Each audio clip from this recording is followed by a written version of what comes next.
जितने आस्था चैनल पर कथा सुन रहे हो, जितने फेसबुक और यूट्यूब पर सुन रहे हो, बहुत सावधानी से सुनना। 2 बार पशुपति व्रत कर लिए आपने, ये कर लिया आपने, प्रदोष कर लिया आपने, सोमवार कर लिया आपने, सारे अनुष्ठान कर लिए, बहुत सारे उपाय भी करे। तो महाराज शनिवार के दिन अगर शिव की आराधना करी जाए, शनिवार के दिन अगर शंकर को जल चढ़ाया जाए, तो जिंदगी में व्यक्ति की कभी अकाल मृत्यु नहीं होती। महाराज संहिता में लिखा है कि जितने समी के पत्ते डालें उतनी बार नाम और गोत्र बोले, पर आप ज्यादा बार भी ना बोल पाए तो अपना नाम गोत्र एक बार तो बोले। समी के पत्र का जल शंकर भगवान को समर्पित करें, शिव पंचायत का दर्शन करते करते। एक पात्र रख लें, उस पात्र में उस जल को झेल लें, शमी के पत्ते आ जाएं तो आ जाएं, वो जल रख लें और उस जल को एक बोतल में भर लें। लगभग 15 दिन आप उस जल को जैसे शरीर पर तेल लगाते हैं उस तरह से पूरे शरीर पर मलना प्रारंभ कर दें। महाराज ज्यादा से ज्यादा 20 दिन, ज्यादा से ज्यादा 21 दिन या 1 महीना, इतने में शरीर ठीक होना प्रारंभ हो जाता है।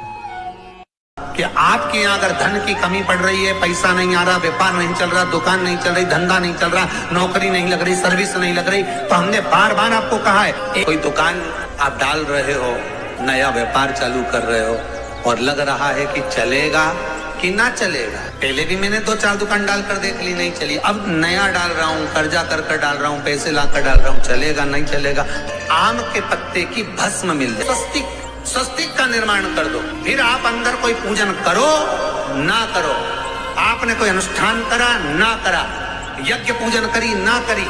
अगर आप प्रवेश भी कर गए, इतना आपके पास धन नहीं था और आप प्रवेश भी कर गए, तो भी घाटे में नहीं जाओगे। शिव महापुराण की कथा का ये संवाद याद रखिए। लिंगपुर आम के पल्लव को जो वर दिया गया, तो आम के 21 पत्ते इकट्ठे कर उसको आग लगाकर उसकी भस्म तैयार कर शंकर भगवान के शिवलिंग पर शाम के समय प्रदोष काल में चढ़ा दीजिए वो भस्म, और उस भस्म को उठाकर लेकर आ जाओ, डब्बी में भर लो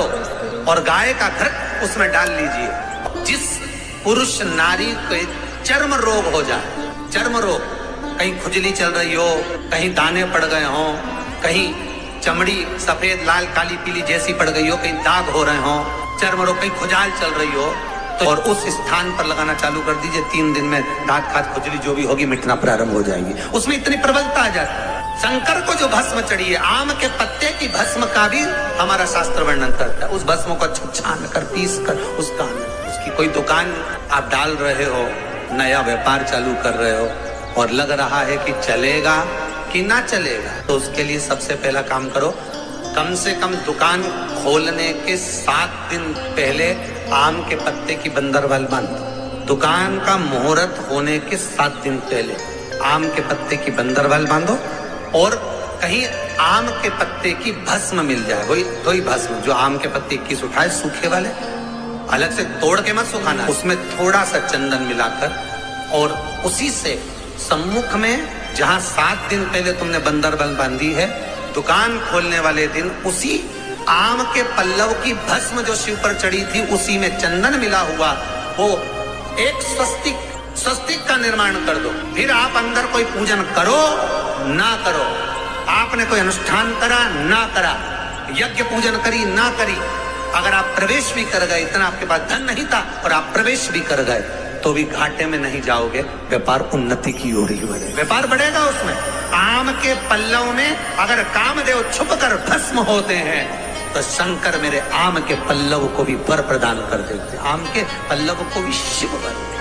शनिवार के दिन जो बेलपत्री के वृक्ष के नीचे जौ के आटे का चौमुखी दिया, सरसों का तेल डालकर, उसमें काली तिल डालकर, उसमें एक सफेद फूल डालकर,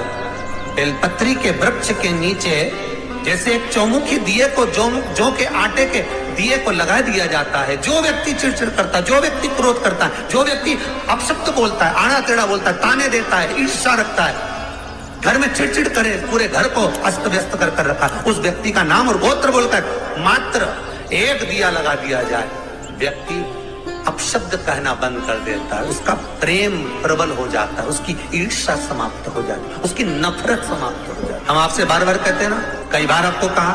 कि आपके यहाँ अगर धन की कमी पड़ रही है, पैसा नहीं आ रहा, व्यापार नहीं चल रहा, दुकान नहीं चल रही, धंधा नहीं चल रहा, नौकरी नहीं लग रही, सर्विस नहीं लग रही, तो हमने बार बार आपको कहा है, एक दिया बेलपत्री के पेड़ के नीचे लगाओ घी का, और एक दिया शंकर के मंदिर की चौखट पर लगाकर। बार बार आपको कहा, उस पर विश्वास रखकर लगाओगे, सुख मिलेगा, आनंद की अनुभूति होगी। श्री शिवाय नमस्तुभ्यम, सब बोलिए एक बार जमकर, श्री शिवाय नमस्तुभ्यम। प्रैक्टिकल जरूर करना, कहीं सियोर वाला महाराज झूठ तो नहीं बोल रहा। शास्त्रों की बातें हमारे जीवन में हमें सुख प्रदान करे, इसलिए इस भाव का आनंद करते हुए श्री शिवाय नमस्तुभ्यम। हर हर महादेव।